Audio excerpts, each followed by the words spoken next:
Hello everyone, welcome back to visionary. तो आज हमारा जुलाई के सेकेंड वीक का पार्ट 1 है और इसमें हम जुलाई के सेकेंड वीक के मोस्ट इम्पॉर्टेंट क्वेश्चंस को डिस्कस करेंगे। तो आइए शुरू करते हैं। हमारा पहला क्वेश्चन है कि government has set up a 25 member DCCI under the chairmanship of. आपको बताना है कि जब गवर्नमेंट ने एक 25 मेंबर की एक काउंसिल गठित की है, वो किसके चेयरमैनशिप में की है। तो आपका राइट आंसर क्या होगा? राइट आंसर होगा Puneet Dalmia. Puneet Dalmia is the right answer. और ये पुनीत डालमिया कौन है? ये CMD हैं डालमिया ग्रुप के। और ये जो है development council for the cement industry, ये क्यों बनाई गई है? ये इसलिए बनाई गई है ताकि जो सीमेंट का प्रोडक्शन है उसको बढ़ाया जा सके और उसकी क्वालिटी को इम्प्रूव किया जा सके। और मैंने यहाँ पे केशव दत्त जी का नाम लिखा है। ये कौन थे? तो ये इंडियन हॉकी टीम के प्लेयर थे और ये 2 बार उस टीम के हिस्सा रह चुके हैं गोल्ड मेडल जीतने के टाइम पे, और इनका डेथ हो गया है।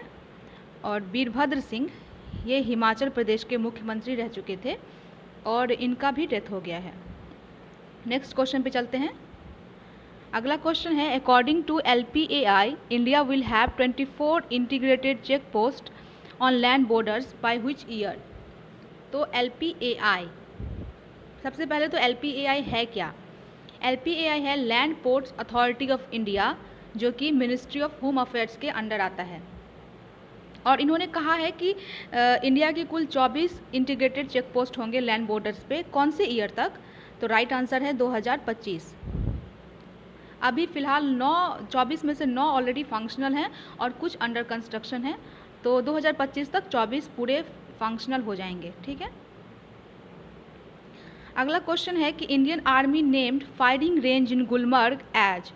तो गुलमर्ग में जो इंडियन आर्मी का फायरिंग रेंज है उसका नामकरण उन्होंने किसके नाम पे किया है? तो राइट आंसर क्या होगा? राइट आंसर होगा विद्या बालन।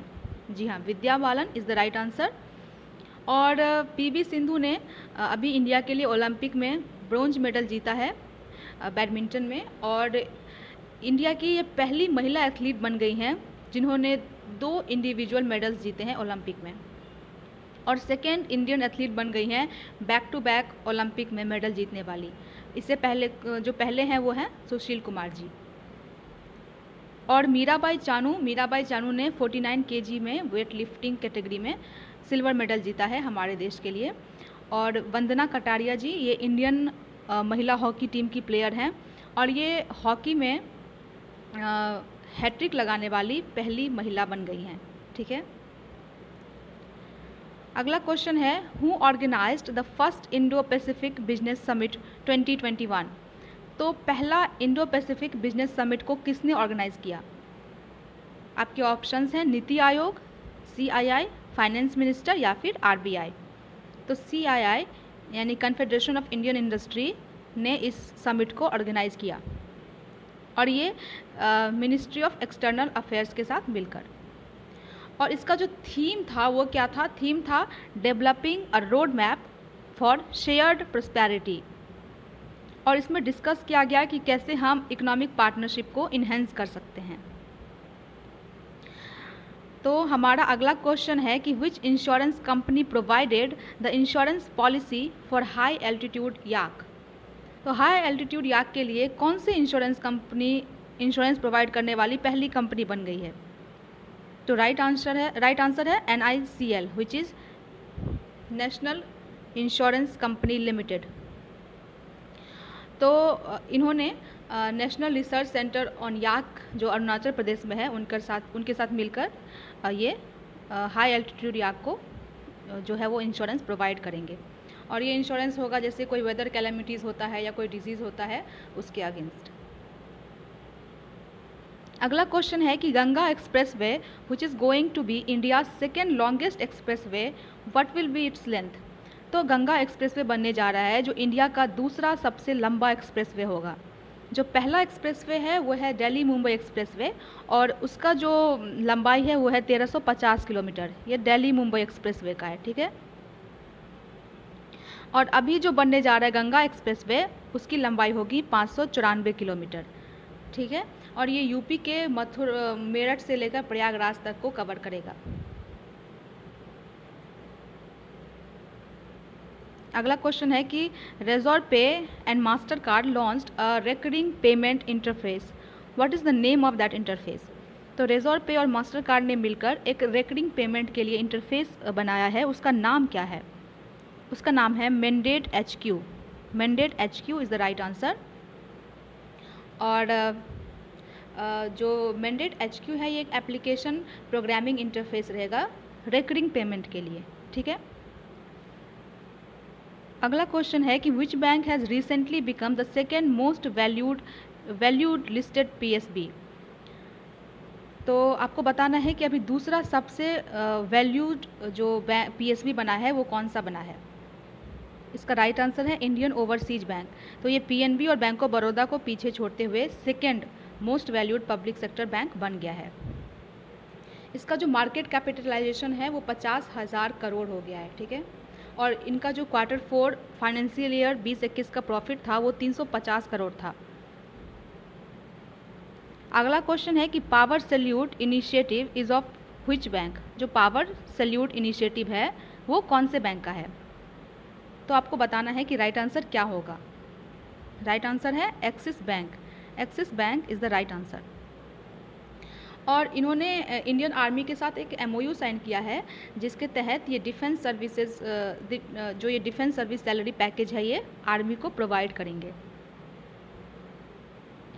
अब है इंडिया का पहला AI based home loan selection engine को किसने लॉन्च किया है। ये होम लोन के लिए एक AI बेस्ड प्लेटफॉर्म होगा। आपको बताना है कि इसको किसने लॉन्च किया है। तो इसका राइट आंसर है easy loan instant match. Easy loan instant match is the right answer.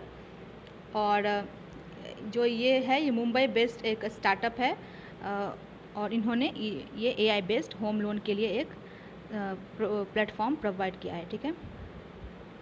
अगला क्वेश्चन है कि pay to contacts feature of UPI has been launched by. Pay to contacts एक फीचर है UPI का, इसको किसने लॉन्च किया है। तो राइट आंसर है एयरटेल पेमेंट्स बैंक। इसमें क्या होगा कि वो एयरटेल पेमेंट्स बैंक अपने कस्टमर को एक